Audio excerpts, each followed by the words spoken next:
Megadon, the Megadon, the Megadon.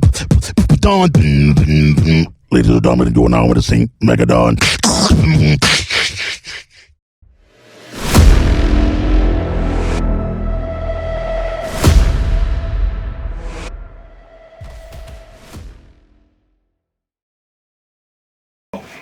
What's the word? What's the word? Chilly chill. Hell yeah. We still here, fight, still standing, still moving. Good to see you, man. You too, man. It's been a minute, right? Yeah. Almost a year, probably more. Word. It's good, man. What's wrong? You got a book? I say you got to put out a book right now or something, right? Yeah, man. Just put out a cookbook.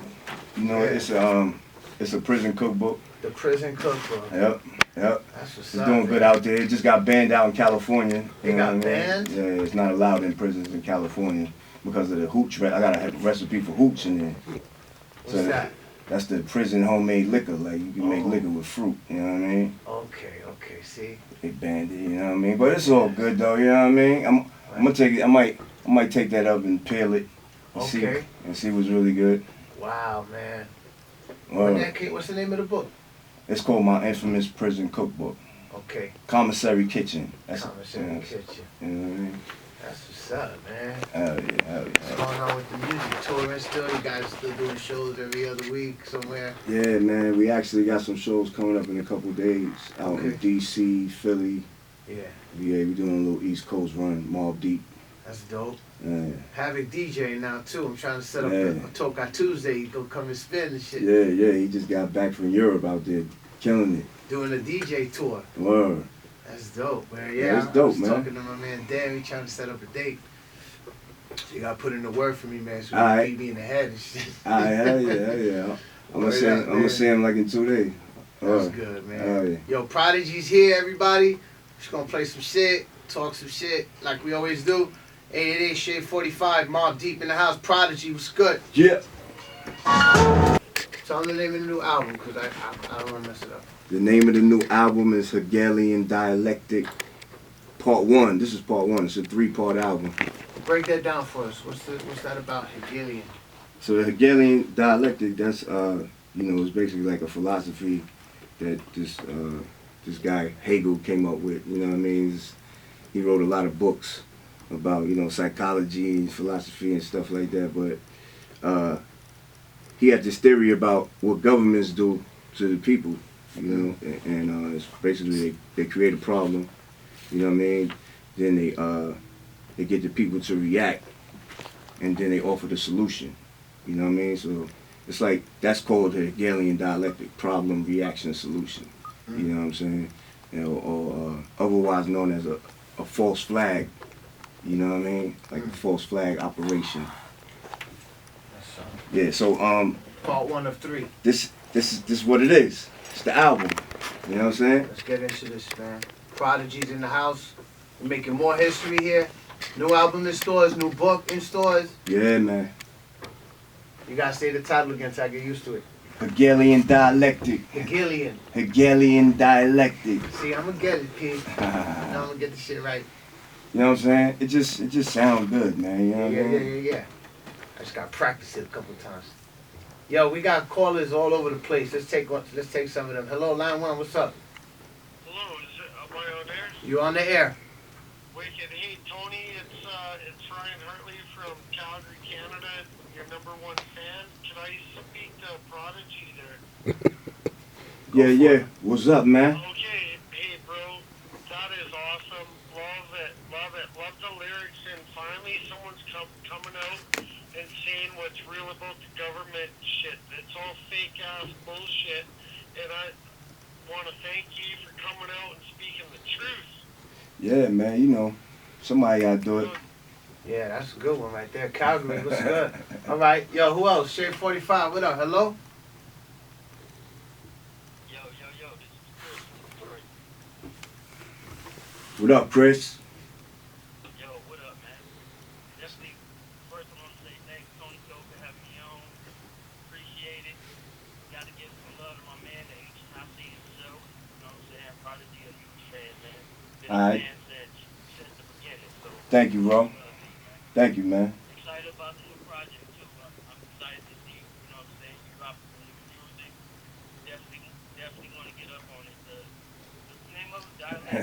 The Hegelian Dialectic. Hell yeah. Peace, brother. Because we wasn't thinking like that back then, taking pictures and whatnot, you know what I mean? But we definitely got a few. I heard, I mean, I think I said this to you before and you shut it down, but I'll just say, I heard that there was a chance of Mobb Deep getting on the last day.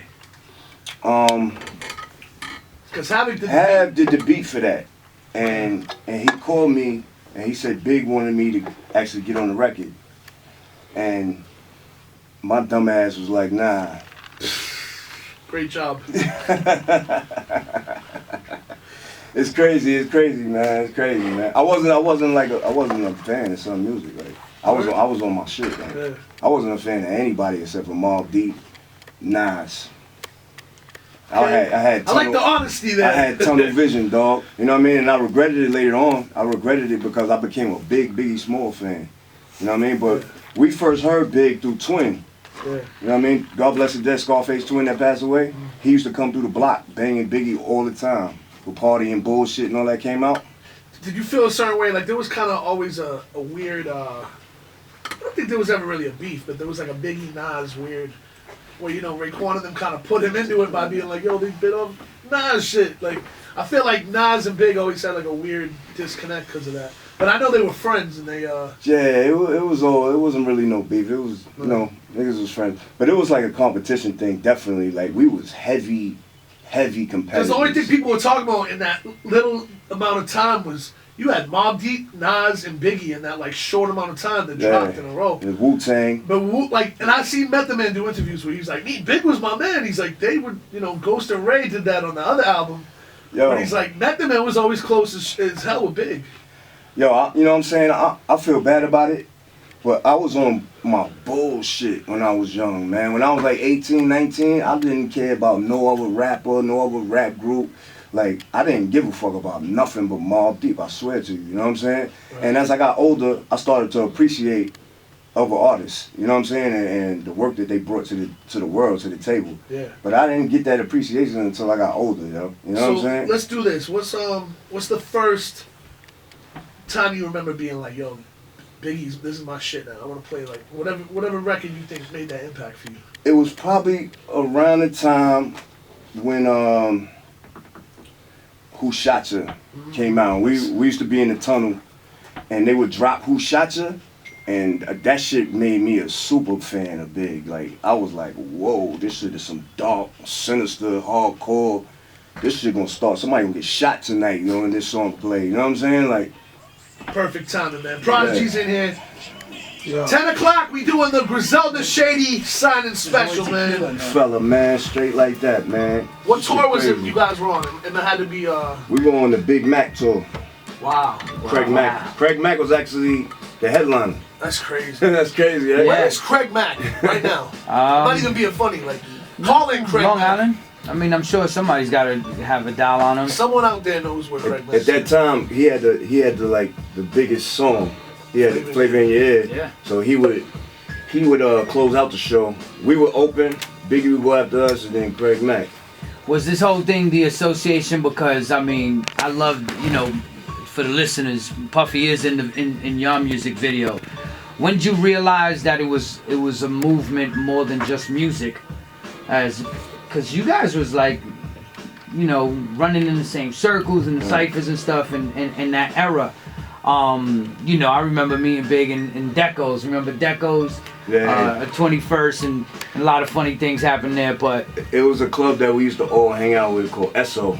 Essos, yeah, of course, on the west side. And there was Jay used to throw freestyle parties there back in the days. Shout to Mayor, that was Mayor's spot, right? That's Mayor's spot. Yeah, and then you know, Big used to come through. We used to go there all the time. Like, that was like that was the hangout spot. Like, you know what I'm saying? Yeah. Something that was real cool for me, just being a fan of all this, is I got to tell Mtume, who made the song Juicy Fruit, right, and his wife Tawata, I got to tell them the story. They didn't know this, and I was kind of surprised.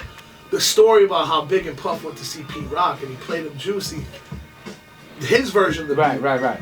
And then Puff went back and remade it on his own and just looped it, and they did it. And then Pete was like, "Yo, I need the credit on that one." A lot of people don't know that story. Yo, you know it's ill? Me and Pete, I mean, we ain't used to go together, but me and Pete used to be up at Puff office in MCA, Uptown MCA, playing beats. Like, I would be playing Puff my beats, and then Pete Rock would be in the same room, and he started playing some shit. I remember one day specifically, I was playing some shit, then Pete Rock started playing some shit, and I just made me want to go home. I was like, man, I can't fuck with this nigga beats. Tell me, what was out on Uptown at that moment, if you remember. Mary J. Blige.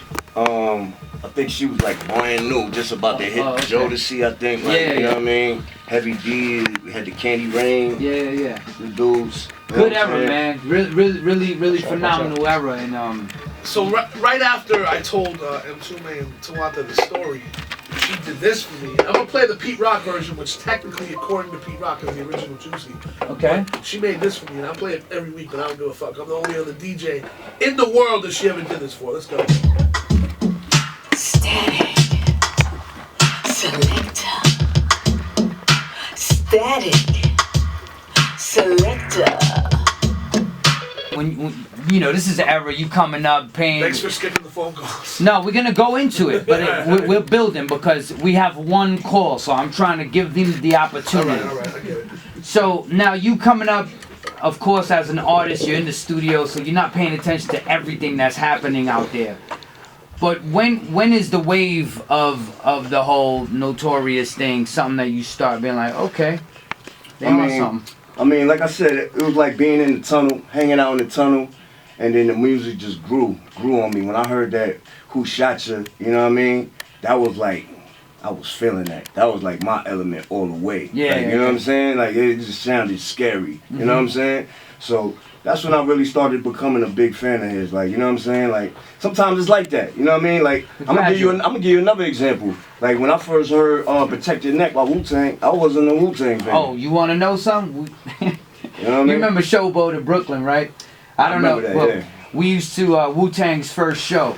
We was taking the cassettes out the case and chucking them back. Cause they were still, you know, we were like, who's around? Sometimes music has to grow on you. You know what I mean? It's not just music, other things too. You might not like a pair of sneakers or something. Something had to grow on you. After a while, you like, damn, I'm starting to like them now. You know what I'm saying? So that's just life, man. I'm just being real. I mean, legit. And you guys were having an overflow of amazing content back then. Yeah. Like, if some of that shit came out now, you'd be like, this shit is amazing. Yeah, but back then, it was like normal for dudes to be like that ill. Yeah, I mean, we definitely was paying attention to everything that was going on. Like, you know what I'm saying? But we was just with tunnel. We just had our tunnel vision. We in the studio working on perfecting our craft. Yeah, like, you know what I'm saying? So one day I went to Al crib and he was like, yo, check these niggas out. These niggas is dope. And I was like, oh shit, yeah, you right. These niggas is dope. Yeah. And we was on tour with like Smith & Wesson. We did like a Mobb Deep Smith & Wesson run. Yeah. And we did a show in Buffalo. And we was sitting in the van, like outside waiting for our turn to go in and shit. And I heard, I was sitting in the car, I seen Conway through the window, and I was like, oh, that's son from the video I was just watching, like. Yeah. And I got out the car, I was like, yo, son, what up? I was like, what up, son? Your shit fire, my nigga. And he was like, yo, you know who I am? I'm like, hell yeah, my nigga, I know you are, my nigga. That's great. And he was like, yo, that's ill, son, that's crazy, you know who the fuck I am? I'm like, yo, son, my nigga, me and Al was watching your shit the other day in the crib. Like, Al put me on the y'all shit. Y'all niggas is ill, my nigga. Yeah. So, you know, the only thing I would, as far as advice, man, is, man, just be you, do yourself, man. Like, you know what I'm saying? You're going to learn from your own mistakes. Yeah. You're going to learn from other people's mistakes, but you just got to live, man. Do you, man. Enjoy yourself, man. You only live once, man. Like, you know what I'm saying? Facts. Word. Shout out my brother Prodigy, too, up in here, man. I love this nigga like I love myself. Man, yo, these niggas my favorite rap shit ever in life. Havoc and Alchemist and Derringer is my favorite producers. These niggas my favorite rappers ever. Like, you know what I'm saying? Like, Straight up. Yeah, I love it though. Yo, it's all family in here. Just Blaze, you coming back soon, bro. You coming back soon, earlier next time. But I can play the full records. I'll be back. Word up, man. We'll see y'all next week. Let's get it.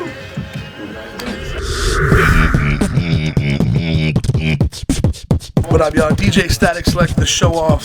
Shout out my man Donald Cole. He's been holding down the show for the last couple of years, doing that video work. Pay attention.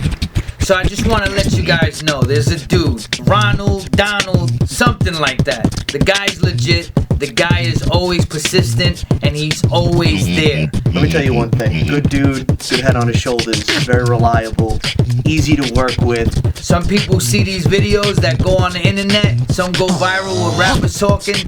This dude's there with a steady hand. He's one hell of a videographer and he's a really good photographer. Tell him you need him in your life to make the sunshine. Why not?